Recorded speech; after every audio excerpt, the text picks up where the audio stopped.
Diwali,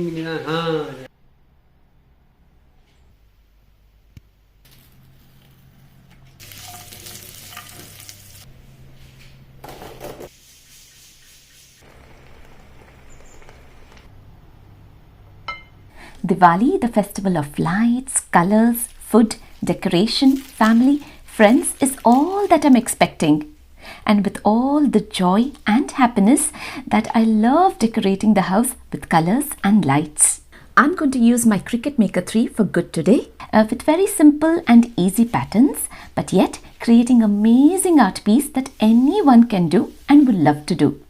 These are very simple flowers that I have chosen from the Cricut app, and using different colors, in fact, set of colors that will be a great combination when put together.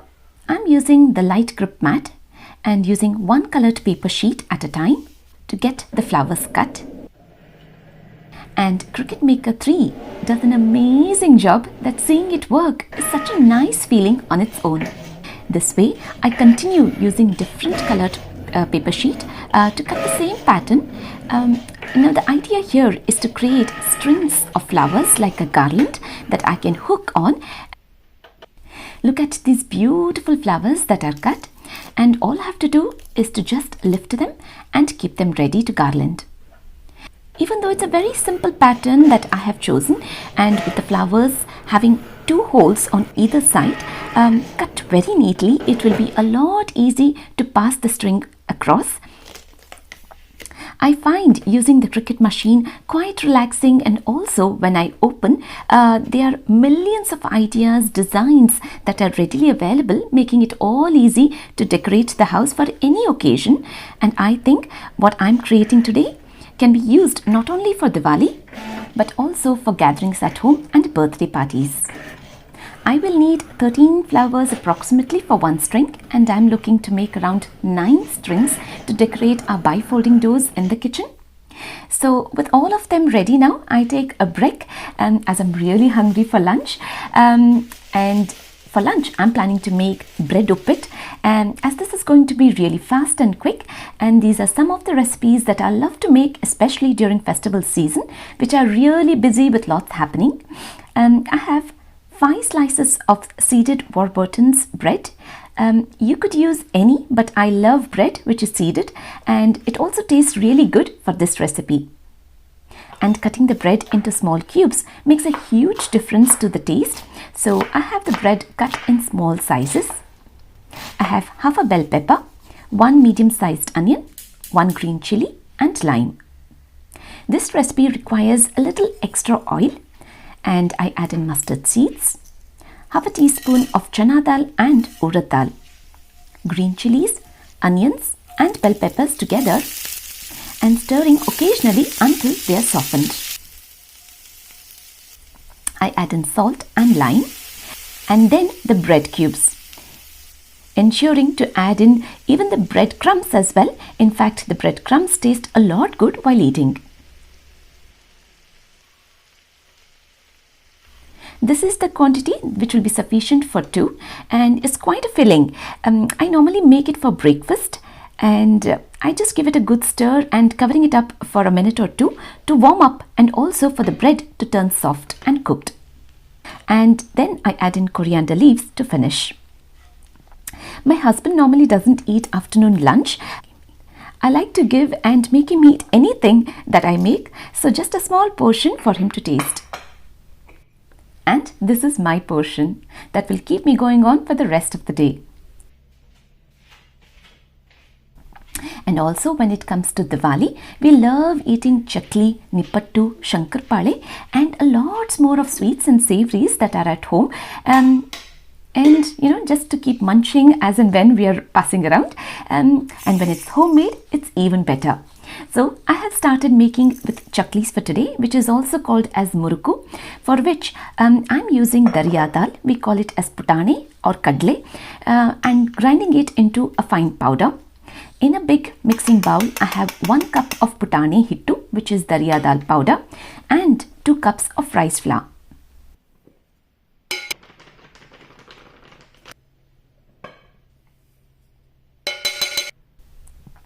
Three teaspoons of salt, 3 teaspoons of Kashmiri red chili powder, and a teaspoon of jeera powder, which is cumin powder, very little of hing.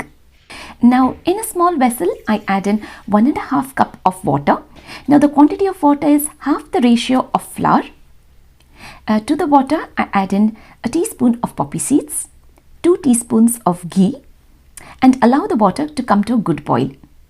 This is a very straightforward recipe that can be done easily, and the measurements that I have given are very accurate, that you can use exactly the same portion and the same proportion, in which way we will have crispy chaklis.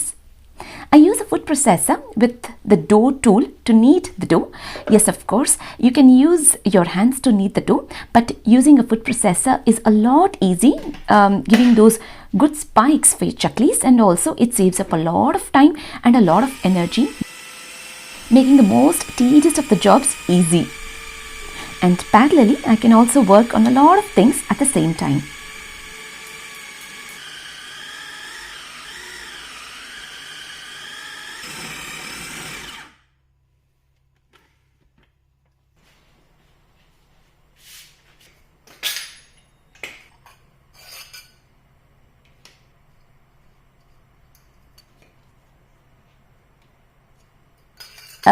Always important to cover the dough lid so that it doesn't dry up, and I have greased the chakli mold with oil, and pressing the chaklis through the mold is also a lot easy when the dough is kneaded through a food processor.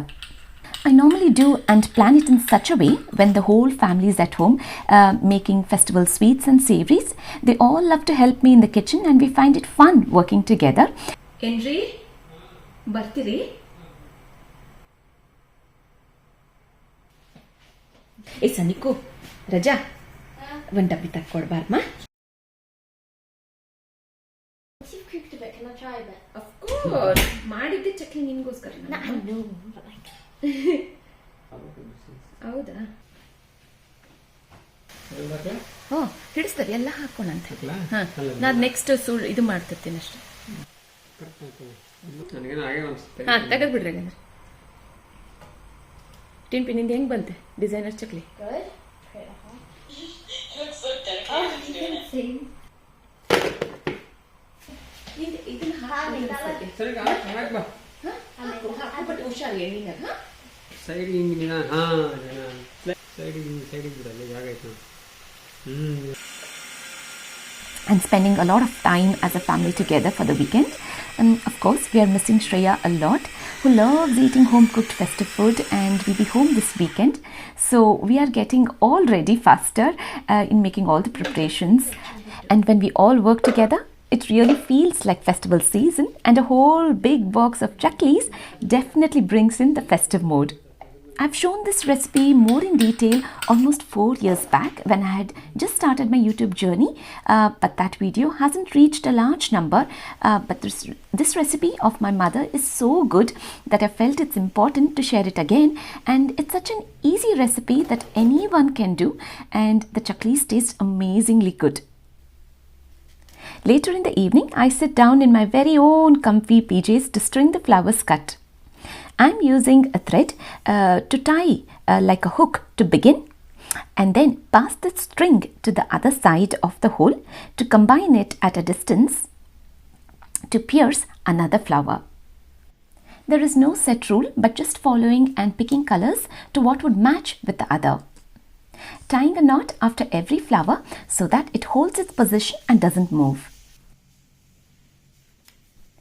This way, I complete the strings of flowers, which is beautifully uplifted with its colors and beauty.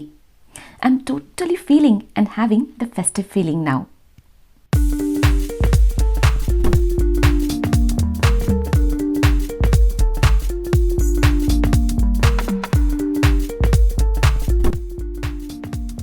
Next day, I have porridge ready in the fridge. It's soaked oats in yogurt and oats milk. I love eating porridge the first thing in the morning, which makes your tummy go really cool, feeling all good. And what makes it even better is when it is filled with fruits. I have an orange, banana and a fig. I love decorating my bowl of porridge, which makes it very interesting for me to see and enjoy it thoroughly. I have buttery pecans, and flax seeds, pumpkin seeds, and fig and cranberries. Figs and cranberries, which are my favorite. A bowl of goodness with fruits, dry fruits, nuts, milk, and yogurt. And these are just the things that I love to eat before and after the festival, keeping the kitchen easy, quick, and healthy as well.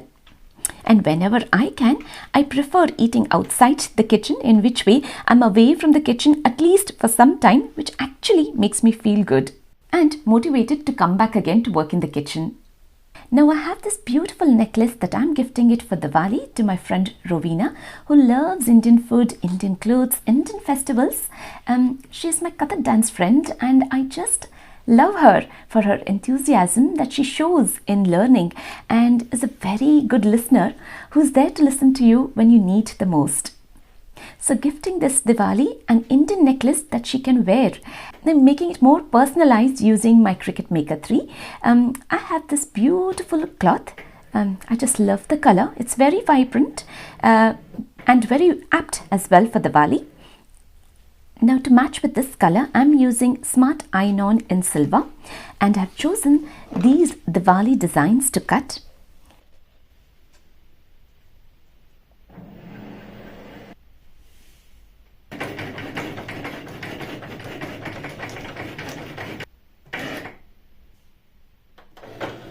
After every pattern, I use my guillotine cutter and then place back the remaining. This way I have all the designs cut. And in combination, I thought it will be really nice to use the Smart Iron-On in gold as well, making it completely festive.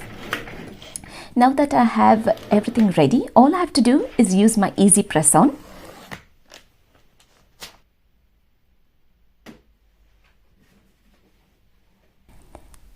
I press the fabric to get rid of wrinkles and moisture, which is a very important step not to be missed. And then I peel off the excess and lay the design in the center with shiny side facing up, placing the Cricut Easy Press on top, setting the timer, applying gentle pressure until it beeps, removing the liner to see the magic. And then I place the other pre-cut iron-on material in the right place and continue with the same. Now, if you're wondering what is this, the plan and the idea here is that I'm creating a Diwali tablecloth, which I will be using the same to wrap Rovina's present for Diwali, and she can use the same when she unwraps the present to use it as a tablecloth. And tell me, why should wrapping go waste, isn't it? And when it can be used for good, it's all worth it. These are the borders that I have at all the four corners, giving it a complete tablecloth look. It's very important to flip and repeat by pressing the reverse side of the material for an additional 15 seconds.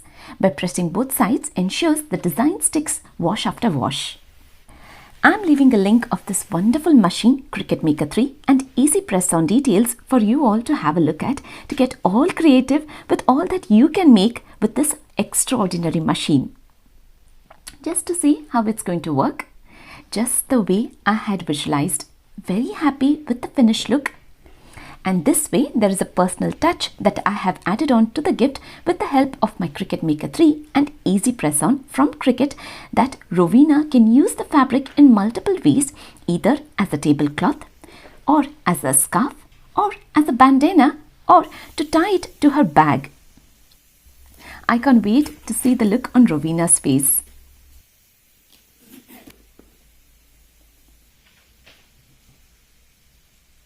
And here is what I've had for lunch today.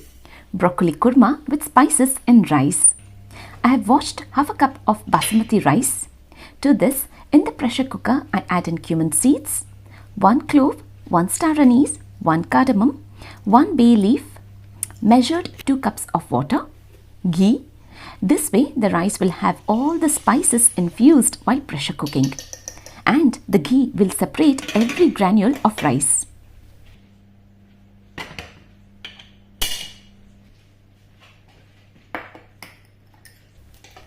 I have half a broccoli cut in florets, and onto the pan I have a tablespoon of oil,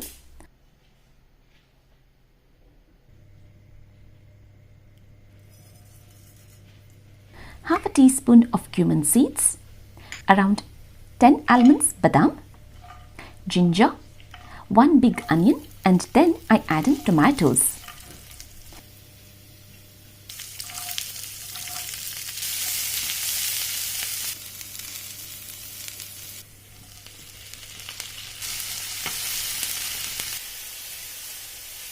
A teaspoon of Kashmiri red chili powder, salt to taste. That I transfer onto a plate to cool down before I grind it into a paste. And I use the same pan to saute the vegetables with a tablespoon of oil, cumin seeds, half broccoli and around a fistful of beans. I sprinkle in some salt and cover it up to get cooked faster.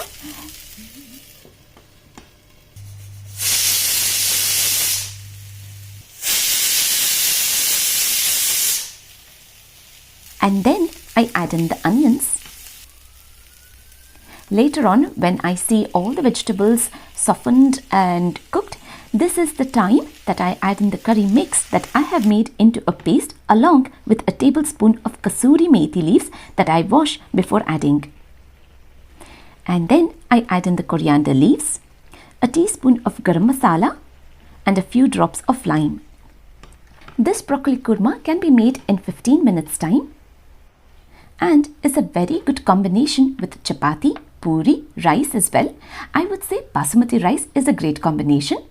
This lunch with rice, broccoli kurma, pickle and homemade chakli made is not only complete and has satisfied our taste buds for sure. I really hope you found today's video getting the festive vibes of Diwali for you at your home with decorations and food. Hope you all enjoy the festival season with lots of fun and happiness.